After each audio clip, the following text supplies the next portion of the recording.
To see everybody. Excited to be back to work with the guys on the field. Just the last, we've gotten 10 practices in, but only 2 of them now have been in pads. And so, the work, we've kind of built things up to this point to where we're actually seeing some physicality and getting to hit and see a little bit more live execution, which is what we'll get to see tomorrow in our scrimmage. We'll try to get guys somewhere around 20, 25 reps a piece if we can, and then just kind of build them up to game day. Obviously, Saturday marks 3 weeks out from the first game. So for us, I think we're seeing this as a preseason game number 1 and kind of have that NFL style approach to getting live work and then building that up to obviously game day. So excited about our experience. Obviously, we've seen we talked about it before, last time we were able to go live reps was on January 2nd against Tennessee, and I thought we did some really good things in that game. The experience has shown up in fall camp to this point in terms of our communication, ability to anticipate and react a little bit faster than where we were before. And then I think we're also, we're limiting the explosive plays because of our experience as well. Credit to our D-line. I think we're playing it a lot more physical than where we were even a year ago, and really excited about the production out of that room. So big challenge tomorrow. I think our offense is doing a really good job. They've become a lot more physical as well, certainly inside and the running backs, and we've got some weapons over there that we can utilize in multiple facets. So should be an exciting challenge. All right, Zach, go ahead. How are we doing? Thanks for the time. Hey, I know we obviously got the news earlier this week about Marcelino, and I'm sure that's kind of tough for everybody involved. You do have an experienced guy in Bryant that you can kind of fit in there, plus some guys that maybe are in other spots in the defense, but, you can rely on if they've got to roll down to Husky. But, I mean, how do you envision maybe the way that you kind of carve out that role within the defense changing? I know you talked about being really aggressive with Marcelino this season, maybe some pass rush and things like that. Does some of that stay, or do you look at it and say, well, different personnel now means we kind of have a different vision for that spot within the defense this year? Yeah, I mean, I think you have to ask yourself that question and then just go, do we have people that can fill that role similar to what Lino did? And so there's certain packages that we will tweak, and there's certain packages that will stay. I think Fitzy's doing a really good job so far right at Husky.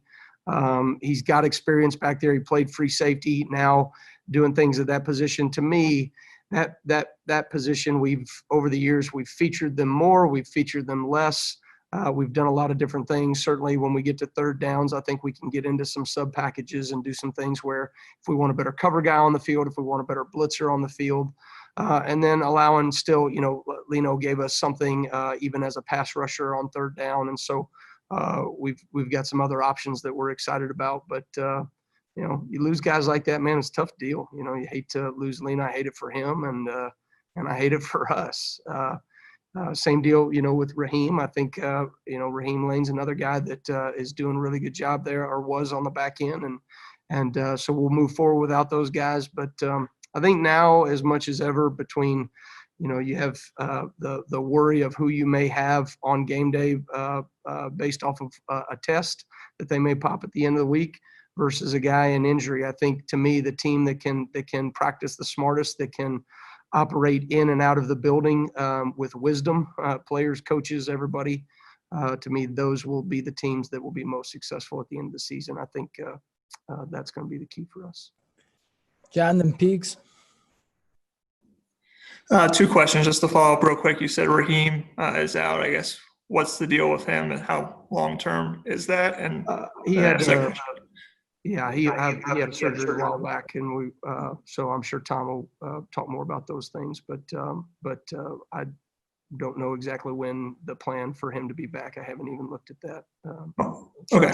Not on the first half of the season, I wouldn't think. Yeah, so defensive line-wise, I mean, you mentioned that. Coach Allen talked about he wants more depth. You always want depth out of that group. Obviously, you can mention the top guys, the defensive tackle, defensive end, but who, when you look at the defensive line, are some of the guys that are emerging that can provide you more depth in that area? Yeah. Well, I think, obviously you got guys like Jerome that have always, Jerome has been a very good football player and he's done things. I just thought there's always more that Jerome had to give. And I think we're starting to see that from him. So you have experienced guys like him. CO has done some really good things, including DeMarcus Elliott, those guys that have already played. I just feel like they've taken their game to another level physically. And then you've got exciting guys like John King and Jeremy Passmore who have kind of stepped their game to another level and given us something out there on the perimeter that we're really excited with. Along with, Mike Ziemba has become just a more physical player across the board.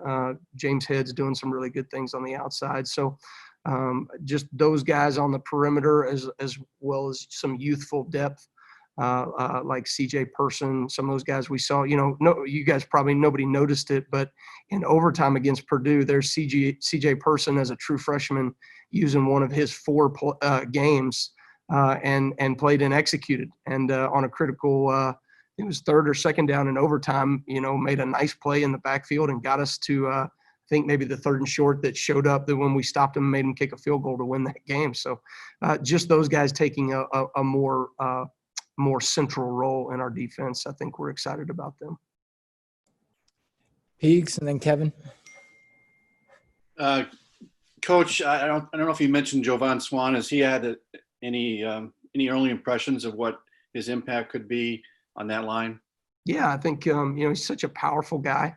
Strong guy that that I think at Stanford he was running in more of an odd 3-4 type system. We're 4 down, so I think there's been a little bit of an adjustment period for him with that.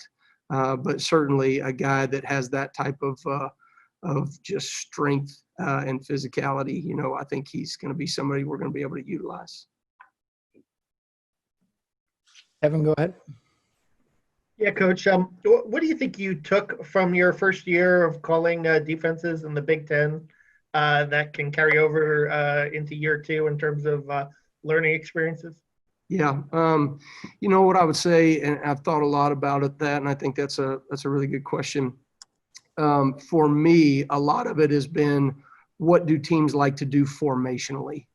Certain formations, these are the things that we're going to see and be ready for. And so we may like a certain defensive call versus one formation, but when they jump into another formation, we may have an issue there. And so the way I see the game and the way I call the game, right, experience and seeing things within a league is always really helpful. And then I think, you grow in wisdom and understand it's you want to be energetic. You want to make sure that you got the team fired up, but it's more about just being able to execute day in and day out. How much can I take from my brain and Tom's brains and the rest of the defensive staff and get those guys to understand like a coordinator and think on a higher level so that they can not only react, but anticipate, right? And that to me is the difference in playing a higher level of defensive football, is to be able to anticipate on those, 8, 10, 12 key plays that make the difference in the game. Zach's got a follow-up. Go ahead, Zach. Yeah, I just wanted to ask too, I know this is something that maybe you can get little dribs and drabs on, but with the chopped up off season, you're probably getting a lot more kind of quality time with them now. Just, are there freshmen that, I know you've got a deep unit and it's probably going to be hard for some of those guys to really break through when you've got guys that are proven in front of them, but are there some freshmen that have kind of jumped out to you at all 3 levels that you think, I know technically it's not really a redshirt year anyway, because everybody's going to get the year back, but that you think that really could kind of carve out a role for themselves?